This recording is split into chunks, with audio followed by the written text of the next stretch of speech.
డబ్బు, అనారోగ్యం, ఉద్యోగం, వ్యాపారం, అప్పులతో బాధపడుతున్నారా? మీకోసమే launch your future programme.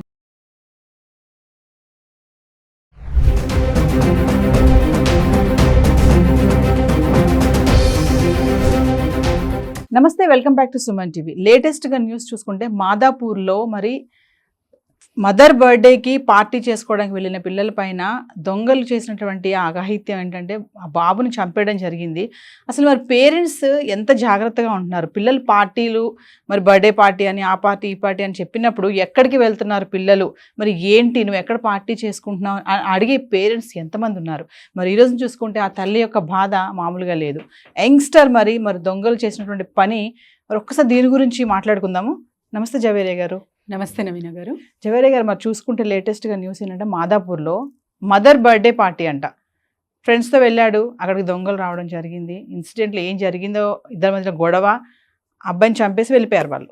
So మరి ఇన్సిడెంట్ తీసుకుని మీరు ఏం చెప్పబోతున్నారు పేరెంట్స్కే కానీ యంగ్స్టర్స్కే కానీ? ఇక్కడ చెప్పడం కన్నా నవీన గారు, తెలుసుకోవాల్సినది చాలా ఉంది. సో ఎవరైనా సరే అవేర్నెస్ అనండి, లేకపోతే ఒక చిన్న మినిమం కామన్ సెన్స్ అనుకోండి, లేకపోతే ఏదైనా అనుకోవచ్చు. ఇక్కడ కూర్చొని మాట్లాడడం చాలా చాలా ఈజీ అన్నమాట. కానీ ఒక తల్లి తీరలేని లోటది. సో ఎప్పటికీ తను చనిపోయే వరకు కూడా ఆ బాధ ఉంటుంది. ఆ బాధ ఒక రూపంలో తను వెంటాడుతూనే ఉంటుంది, వేధిస్తూనే ఉంటుంది. సో అలాంటి సంఘటన జరిగింది కేవలం జస్ట్ ఒక పార్టీ పేరున. సో పార్టీ చేసుకుంటున్నారు పిల్లలు, దానికి పేరెంట్స్ కూడా యాక్సెప్ట్ చేశారు.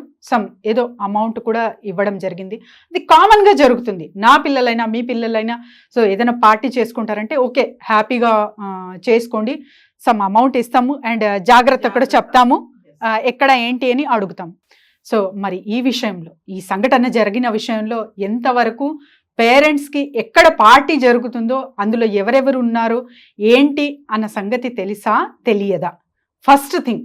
తర్వాత నెక్స్ట్ వచ్చేసి ఇప్పుడు టీనేజర్స్. సో మందు అంటే మందు పక్కన పెట్టండి, సిగరెట్ నేను కాల్చానంటే హీరోయిజమే కాదు, తను ఒక అంటే లీస్ట్ అనమాట, తీసి పక్కన పడేస్తారు కదా. సో అలా చేస్తారు, అలా బిహేవ్ చేస్తారు. అదే నువ్వు సిగరెట్ కాల్చవా, నీకు సిగరెట్ తాగడం రాదా, అరే వేస్ట్. అలాంటి యాటిట్యూడ్తో మీ పిల్లలు ఉన్నారా? First of all, how is their circle, how is their peer group అనేది చాలా చాలా ఇంపార్టెంట్ నవీన గారు. అండ్ ఆల్కహాల్, సో ఎప్పుడు తీసుకుంటున్నారు, ఎందుకు తీసుకుంటున్నారు? అసలు పేరెంట్స్కి ఇక్కడ తీసుకునే అలవాటు ఉందా? మీ చుట్టాల్లో కానివ్వండి, ఫ్రెండ్ సర్కిల్లో కానివ్వండి, తీసుకునే అలవాటు ఉంటే కూడా ఎలా తీసుకుంటున్నారు అనే జ్ఞానం కొద్దో గొప్ప పిల్లలకి ఇస్తున్నారా? అంటే పిల్లల ముందే పేరెంట్స్ కూడా తీసుకుంటున్నారంటారా? అంతే కదా. ఇప్పుడు పిల్లలు తెలియకుండా చేసే పనులు చాలా ఉంటాయి నవీన గారు. ఇప్పుడు ఇది ఒక్క ఎగ్జాంపుల్ చెప్పాలంటే, ఇప్పుడు నేను చేస్తున్న పని అంటే నేను సిగరెట్ కాలుస్తాను, తల్లిదండ్రులకి తెలియదు. నా దగ్గర కౌన్సిలింగ్స్కి వస్తారు కదా. సో ఒక అబ్బాయి, తను MBBS ఫైనల్ ఇయర్ చేస్తున్నాడు, తను స్మోక్ ఎక్కువ చేసి యాంగ్జైటీ పెరిగింది, తనకు హీలింగ్ ఇవ్వడం జరిగింది అనమాట. కౌన్సిలింగ్ ఇచ్చి హీలింగ్ ఇచ్చాను. ఆ అబ్బాయి ఏం చెప్పాడంటే, నువ్వు ఏదైనా సర్టిన్ అంటే ఆల్కహాల్ కానివి ఇట్లా బ్యాడ్ హ్యాబిట్స్కి నువ్వు ఎక్స్పోజ్ అవ్వావా అని అడిగాను నేను తనకు ప్రశ్న. అంటే ఒక్కసారి ఇట్లా అవాక్కయ్యి చూసి, అవును మేడం, కానీ మా పేరెంట్స్కి చెప్పొద్దు. ఇవాళ రేపు పిల్లలు ఏం చేస్తున్నారంటే, పిల్లలు చేస్తున్నారు అని తెలిస్తే పేరెంట్స్కి ఇంకా ఓపెన్గా చేస్తారు. సో మరి అసలు పిల్లలకి పేరెంట్స్కి ఎలా మనం ఇది అండర్స్టాండింగ్, ఎస్పెషల్లీ టీనేజర్స్తో ఎలా ఈ బాండింగ్ ఎలా అర్థం చేసుకోవాలి, అండ్ ఏదైనా మారల్ వాల్యూస్ పక్కన పెట్టండి, జాగ్రత్త చెప్పడం కూడా భయపడుతున్నారు.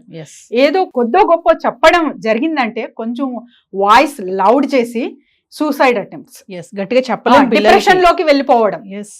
సో అసలు ఏంటి దీనికి సొల్యూషన్ ఉండదా అంటే ఖచ్చితంగా ఉంటుంది. Parenting and love your children. అసలు ఎంతగా ప్రేమించాలంటే పిల్లలకి ఫస్ట్ టైం ఇవ్వాలి.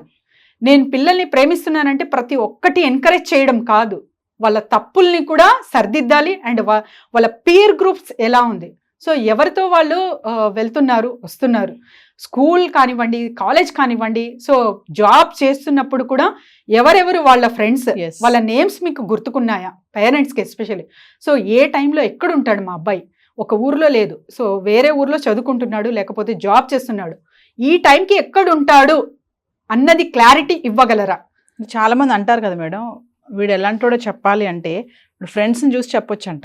అబ్సల్యూట్లీ. ఇది పాత అంటే ఒక పాత చింతకాయ పచ్చడి ఇవన్నీ చెప్తారు మాటలు, కానీ ఇలాంటి సంఘటనలు జరిగినప్పుడు నవీన గారు బాధ కేవలం పేరెంట్స్ కి మాత్రమే ఉంటుంది. Father and mother will suffer until their death. Yes. So ఇలాంటి సంఘటనలు ఎవరికి జరగకూడదంటే first check your children friends group, peer group, and ఎక్కడే వెళ్తున్నారు, ఏం చేస్తున్నారు, అసలు మీరు డబ్బులు ఎందుకు ఇస్తున్నారు, ఎంత ఇస్తున్నారు, ఇవన్నీ ఒక్క అవగాహన వాళ్ళు ఎవరికి వాళ్ళు తీసుకుంటే చాలా చాలా బాగుంటుంది. ఇలాంటి ఇన్సిడెంట్స్ మరో ఒక తల్లికి ఒక రోదన రాకూడదని కోరుకుంటూ. ఎస్. దొంగలు కూడా మేడం ఇప్పుడు ఎలా అంటే వాళ్ళకి సరే దొంగతనం చేశారు, సపోజ్ డబ్బులు బంగారం తీసుకొని వెళ్ళిపోవట్లేదు, అనవసరంగా ప్రాణాలు తీసేస్తున్నారు. మనం రీసెంట్గా కూడా చూసుకున్నాము, గోల్డ్ విషయంలో కూడా దొంగతనం జరగడం. ఇప్పుడు ఇక్కడ కూడా అంతే, అక్కడ ఏం జరిగిందో వాళ్ళిద్దరి మధ్యలో మనకైతే తెలియదు, కానీ వాళ్ళు బయటకు రావడం, పార్టీ చేసుకోవడం, అక్కడికి దొంగలు రావడం, ఆ ఇద్దరి మధ్యలో వాదనలో మరి ఒక మాట అన్నారో ఏం జరిగిందో అబ్బాయిని అయితే చంపేయడం జరిగింది. ఇదేమైనా దారుణమే. పేరెంట్స్ కూడా కొంచెం జాగ్రత్తగా. నవీన గారు ఈజీ మనకి అలవాటు పడ్డారు. ఫస్ట్ ఆఫ్ ఆల్ చాలా మంది బద్ధకం. సో నేను ఏదైనా పని చేసేకి నాకు కుదరదు, వాళ్ళు వంచరు. సో ఇలాంటివన్నీ ఉంటాయన్నమాట బ్యాక్ ఎండ్ చూసుకుంటే. అలాంటప్పుడు ఈజీ మనీ అంటే ఇంకా దొంగతనాలే, ఇంకా ఎవరిని అంటే రిక్వెస్ట్ అడగకుండా అడాప్ట్ చేసుకోవాలి. సో ఇవన్నీ ఆలోచనలు ఖచ్చితంగా వాళ్ళకి మాత్రమే ఉంటాయి అన్నమాట. ఈజీ మనీ కాకుండా సో ఒక క్రమబద్ధంగా కొంచెం డిసిప్లైన్గా సో ఏదో ఒకటి కష్టపడి సంపాదించాలి అనే మనస్తత్వము సొసైటీలో రావాలంటే ఇంకా ఇంకా చాలా చాలా అవేర్నెస్ పనులు అయితే జరగాలి. సో మోటివేషన్స్ వింటుంటారు, అండ్ తర్వాత బాధల వల్ల చేసాము, లేకపోతే అప్పు వలన ఏదో ఒకటి రీజన్ అయితే ఖచ్చితంగా ఉంటుంది ప్రతి ఒక్కరికి. కానీ డబ్బు తీసుకొని అక్కడి నుంచి వెళ్ళిపోవాలి, కానీ ప్రాణాలు మాత్రం తీయకూడదు కదా, చాలా తప్పు కదా.